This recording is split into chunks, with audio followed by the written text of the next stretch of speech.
নমস্কার বন্ধুরা, welcome back to my channel Champa Rannaghar. আজ আমি আপনাদের সঙ্গে শেয়ার করব শুধুমাত্র দুটো কাঁচা আলু দিয়ে দুর্দান্ত স্বাদের নাস্তার রেসিপি। খেতে ভীষণই টেস্টি লাগে। সন্ধ্যার সময় এই রকম নাস্তা থাকলে আর কিছু চাই না। তার জন্যে আলু দুটোকে খোসা ছাড়িয়ে আমি জলের মধ্যে ডুবিয়ে রেখেছিলাম যাতে আলুটা লাল না হয়ে যায়। এখন একটা গ্রেটার নিয়ে খুব ভালো করে আলু দুটোকে আমি গ্রেট করে নিচ্ছি। আর জলের মধ্যে গ্রেট করতে হবে, না হলে কিন্তু আলুগুলো লাল হয়ে যাবে। প্লিজ বন্ধুরা, প্রথম থেকে শেষ পর্যন্ত ভিডিওটি দেখবেন। আমি গ্যারান্টি দিয়ে বলতে পারি আজকের ভিডিও আপনাদের খুবই ভালো লাগবে।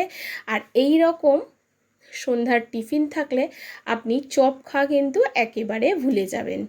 এখন দেখুন খুব ভালো করে আলু দুটোকে আমি গ্রেট করে নিয়েছি। এখন আলু দুটোকে খুব ভালো করে গ্রেট করে নিয়ে এগুলোটাকে ধুয়ে নিতে হবে আর জল ঝরিয়ে নিয়ে ফিরে আসছি। খুব ভালো করে 2 থেকে 3 বার জলটাকে পাল্টে পাল্টে ধোবেন, কারণ আলুর মধ্যে কিন্তু অনেক বালি থাকে। এখন দেখুন জল ঝরিয়ে নিয়ে আমি চলে এসেছি। আমি একটা বাটির মধ্যে গ্রেট করা আলুটাকে নিয়ে নিলাম। এখন এর মধ্যে আরও কিছু উপকরণ আমি মিশিয়ে দেবো। আর কতটা ঝরঝরে হয়েছে দেখুন বন্ধুরা। এর মধ্যে আমি দিয়ে দেব এখন কাঁচা লঙ্কা কুচি। বাড়িতে থাকা খুব অল্প উপকরণেই এই রেসিপিটি বানানো যায়। আর দিয়ে দিচ্ছি কিছুটা পেঁয়াজ কুচি। তবে আপনারা যদি পেঁয়াজ খেতে অপছন্দ করেন এখানে পেঁয়াজটাকে স্কিপ করতে পারবেন। তবে আমি বলবো বন্ধুরা একটু পেঁয়াজ দিয়ে দেখবেন, খেতে ভীষণই টেস্টি লাগে। দিয়ে দেব একটু আদা বাটা, এখানে ব্যবহার করছি, আপনারা চাইলে আদাটাকে কুচি করে দিতে পারেন। দিয়ে দিচ্ছি একটু লঙ্কার গুঁড়ো, দিয়ে দেব হলুদ গুঁড়ো। আপনারা যেরকম ঝাল খাবেন সেই অনুযায়ী লঙ্কার গুঁড়ো ব্যবহার করবেন। আমি এখানে ঝাল লঙ্কার গুঁড়ো দিলাম, দিয়ে দিলাম জিরা গুঁড়ো, আর দিয়ে দিচ্ছি একটু ম্যাগি মশলা। অবশ্যই এখানে ম্যাগি মশলাটা ব্যবহার করবেন। এবারে সমস্ত মশলাগুলো দিয়ে খুব ভালো করে আলুর সঙ্গে মেখে নিতে হবে। এখন আমি কিন্তু কোনো রকম লবণ ব্যবহার করিনি। লবণটা যদি প্রথমেই ব্যবহার করেন তাহলে কিন্তু আলু আর পেঁয়াজ জল ছাড়তে শুরু করবে। তার জন্য প্রথমে মশলাগুলো দিয়ে আলু আর পেঁয়াজটাকে খুব ভালো করে মেখে নিয়েছি। নেওয়ার পরে এখানে দিয়ে দিচ্ছি 2 চামচ চালের গুঁড়ি। যদি আপনাদের কাছে চালের গুঁড়ো না থাকে সেক্ষেত্রে আপনারা ময়দা দিতে পারেন বা সুজি দিতে পারেন। এবারে খুব ভালো করে চালের গুঁড়োটা মেখে নিচ্ছি। মেখে নেওয়ার পরে সবার লাস্টে দিয়ে দিচ্ছি পরিমাণ মতো লবণটা। লবণটাকে দিয়ে আবারও এটাকে খুব ভালো করে মেখে নেব। আলুর সঙ্গে কারি পাতা দিলে কিন্তু খেতে বেশ ভালো লাগে। তার জন্যে এখানে আমি সবার শেষে কিছুটা কারি পাতা দিয়ে দেবো। আপনারা চাইলে এখানে ধনে পাতা দিতে পারেন। তবে আমি বলবো বন্ধুরা একটু কারি পাতা দিয়ে এটাকে খেয়ে দেখবেন, জাস্ট দুর্দান্ত লাগে খেতে। এখন দেখুন কিছু কারি পাতা আমি উপর দিয়ে একটু ছড়িয়ে দিচ্ছি। আমার এই ছোট্ট চ্যানেলে বন্ধুরা আপনাদের সাপোর্ট আর সাহায্যের খুবই প্রয়োজন। প্লিজ পাশে থাকবেন আর সাপোর্ট করবেন। না লাগবে কোনো ময়দা, না লাগবে কোনো আটা, শুধুমাত্র কাঁচা আলু দিয়ে এই নাস্তাটা আপনারা তৈরি করে নিতে পারেন। বাচ্চাদের টিফিনেও আপনারা দিতে পারেন। খুব ভালো করে এটাকে আমি আবারও একটু কারি পাতা দিয়ে মেখে নিলাম।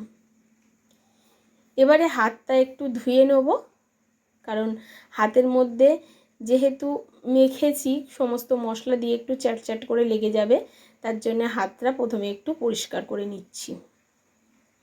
হাতটা পরিষ্কার করে নিয়ে হাতের মধ্যে একটু সাদা তেল দিয়ে দেব। অল্প একটু সাদা তেল দেব, দিয়ে এবারে গোল গোল করে আমি শেপ করে নেব। আপনারা চাইলে আপনাদের মতন করে আপনাদের যেমন পছন্দ সেই অনুযায়ী শেপটা করে নিতে পারেন। দেখুন আমি ঠিক এই রকম গোল গোল করে শেপ করে নিচ্ছি। আর একটু পাতলা পাতলা করবেন, তাতে ভাজাটাও তাড়াতাড়ি হবে আর বেশ মচমচে হবে। সমস্তগুলো ঠিক এইভাবে বানিয়ে নিয়ে আমি চলে আসছি।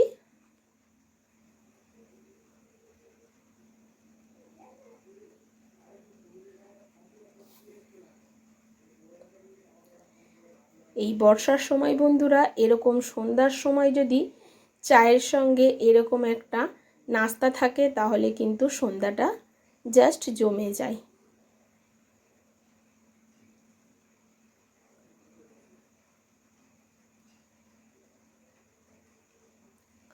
সমস্তগুলো বানিয়ে নিয়ে আমি ফিরে আসছি। এখন দেখুন সমস্ত নাস্তাগুলো আমার বেশ বানানো হয়ে গেছে। আগে থেকে কড়া বসিয়ে দিয়েছিলাম আর কড়ার মধ্যে তেল দিয়ে দিয়েছি। খুব বেশি পরিমাণ আমি তেল দিইনি, একদম অল্প পরিমাণে তেল দিয়েছি। এটাকে আপনারা মানে হালকা অল্প তেলেই ফ্রাই করতে পারেন, বা আমি যতটুকু তেল দিয়েছি অতটুকু তেলেও আপনারা ফ্রাই করে নিতে পারেন। এবারে একটা একটা করে দেব, দিয়ে উপর দিয়ে একটু তেল দিয়ে দিচ্ছি যাতে এগুলো খুব চট জলদি হয়ে যায়। আর মিডিয়াম ফ্লেমে এগুলো ভাজতে হবে, তাতে কি হবে ভিতর দিয়ে খুব ভালো করে ভাজা হবে। যদি আপনি হাই ফ্লেমে করেন তাহলে কিন্তু এগুলো ওপর দিয়ে কালার চলে আসবে, ভেতরটা কাঁচা থেকে যাবে। যেহেতু আলুটা কাঁচা আছে তার জন্যে কিন্তু এগুলো মিডিয়াম ফ্লেমে অবশ্যই ভাজতে হবে। এবারে একটা একটা করে আমি উল্টে দেব। দেখুন উল্টে পাল্টে এগুলোকে ভেজে নিতে হবে। আপনাদের কাছে বন্ধুরা চালের গুঁড়ো না থাকলে অবশ্যই ময়দা বা সুজি দিয়েও করতে পারবেন। আগেই বলেছি, আবারও বলে দিলাম, মিডিয়াম ফ্লেমে আস্তে আস্তে এগুলোকে ভাজতে হবে। এখন এগুলো কিন্তু বেশ নরম আছে। এখন একটা একটা করে আমি উল্টে দিচ্ছি। এক পিঠ হয়ে গেছে দেখুন। আর সুন্দর একটা কারি পাতা ভাজার কিন্তু বেশ সুন্দর গন্ধ বেরিয়েছে। এগুলোতে অবশ্যই একটু কারি পাতা অ্যাড করবেন। একটা একটা করে উল্টে পাল্টে দেব আর একদম লালচে করে মচমচে করে এগুলোকে ভেজে নেব। দেখুন কোনোটা কিন্তু ভেঙে যাচ্ছে না, খুব সুন্দরভাবে উল্টে পাল্টে আমি নিতে পারছি। বাইরে পড়ছে ঝমঝমিয়ে বৃষ্টি, আর তার মধ্যে চায়ের সঙ্গে ঠিক এটা আমি সার্ভ করব বলে সন্ধ্যার সময় বানালাম।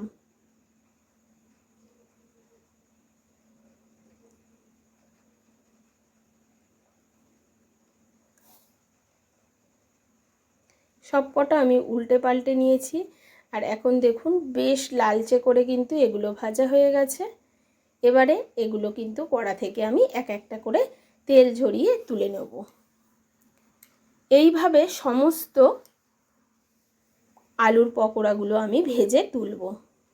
আপনি এগুলো খেলে একদম চপ খাওয়ার কথাই মনে করবেন না। বাড়িতে এই রকম একটু আলু দিয়ে যদি বানিয়ে নিতে পারেন বন্ধুরা, তাহলে আমি গ্যারান্টি দিয়ে বলতে পারি আপনি কোনোদিন চপ খাওয়ার কথা মনেই করবেন না। আশা করছি আমার আজকের এই সন্ধ্যার টিফিনের রেসিপি আপনাদের ভালো লেগেছে। যদি ভালো লাগে অবশ্যই একটা লাইক করবেন, শেয়ার করবেন আর কমেন্ট করে জানাতে ভুলবেন না আপনি কোথা থেকে দেখছেন। নমস্কার বন্ধু।